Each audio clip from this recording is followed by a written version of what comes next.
Quand vous dites que la France appartient aux Français, c'est pas normal. Parce que la France a été défendue par tout le monde. Que ce soit les Africains, les Sénégalais, les Marocains, les Algériens, tout ont défendu la France pour que la France devienne ce qu'elle est. Quand vous voulez dire la démocratie, il ne faut pas mettre certaines personnes de côté et voir que les Français. Parce que dans ce pays à l'heure actuelle, ce que les immigrés font, il n'y aura aucune Française qui peut le faire, bien Français qui fait ce que les immigrés vont dans ce pays. Mais je crois que vous ne voyez pas la réalité en face. Oui, je suis totalement en désaccord avec cette dame, bien entendu. C'est vrai qu'il y a eu des Africains et des Maghrébins qui ont défendu la France. Bien sûr, monsieur, mais nous n'avons pas de dette à l'égard des États. Nous avons des dettes à l'égard des individus.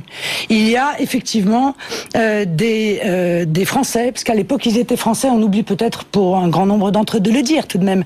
Et ils se sont battus pour leur pays, qui était la France. Et nous avons, au Front National, croyez-moi, le plus grand respect, la plus grande admiration pour eux. Et nous avons souvent plaidé d'ailleurs pour qu'ils ne soient pas traités différemment des autres. Nous avons le plus grand respect pour ceux également musulmans, pour qui la grande mosquée, souvenez-vous, de Paris a été construite et offerte, ce que des musulmans qui s'étaient battus lors de la Première Guerre mondiale. Mais nous n'avons pas de dette à l'égard d'autres peuples ou d'autres pays. Nous avons des relations cordiales, nous avons parfois des relations d'amitié avec d'autres pays, compte tenu de notre histoire commune. Mais nous n'avons pas de dette à leur égard. Nous n'avons pas de dette à l'égard de communautés entières qui nous obligeraient, somme toute, à ouvrir grand les portes de la France et à en conclure, comme voudrait le conclure Madame, que la France appartient à tout le monde. Ben non, la France, elle appartient aux Français.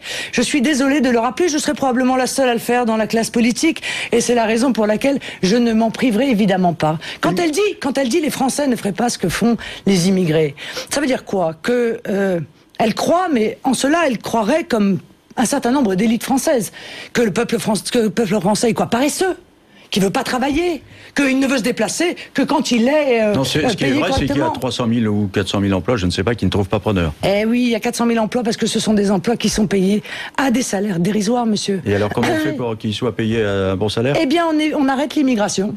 Parce que quand il n'y aura plus d'immigrés qui serviront à un certain nombre de patrons à travailler à très bas coût, eh bien, les patrons seront obligés d'augmenter les salaires pour payer dignement les travailleurs quels qu'ils soient. Avec quoi? C'est la question que vous posez Farida tout à l'heure. Les PME disent mais on peut plus. On ne peut plus augmenter les salaires. Restaurateurs de Neuilly qui prennent des clandestins dans leur cuisine, ils ne peuvent pas payer des gens correctement. Écoutez, sérieusement, bon, non, je crois qu'il y a toujours une recherche folle, en quelque sorte, du profit, de la rentabilité à tout prix, et par conséquent, si on laisse l'immigration être utilisée comme une variable d'ajustement en réalité des salaires, parce que c'est ça qui est fait aujourd'hui, il y a un marché du travail, c'est simple à comprendre. Plus il y a de personnes qui demandent un emploi, plus les enchères sur le salaire se font à la baisse. Eh bien, ça tombe très bien, puisque après la pause pour le journal de 19h,